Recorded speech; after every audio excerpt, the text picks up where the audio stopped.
আসসালামু আলাইকুম রহমতুল্লাহি ওয়াবারাকাতুহু। হ্যালো ভিউয়ার্স, আশা করি আপনারা সকলেই ভালো আছেন। আজকে আমরা শিখব কোন দোয়া নিয়মিত পাঠ করলে আল্লাহ রাব্বুল আলামিন আমাদের সকলকে বিনা হিসেবে জান্নাত দিয়ে দিবেন।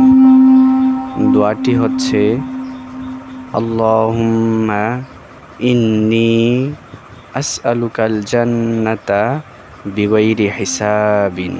দোয়াটি আবার পড়তেছি, আল্লাহুম্মা ইন্নী আসআলুকাল জান্নাতা বিগাইরি হিসাবিন।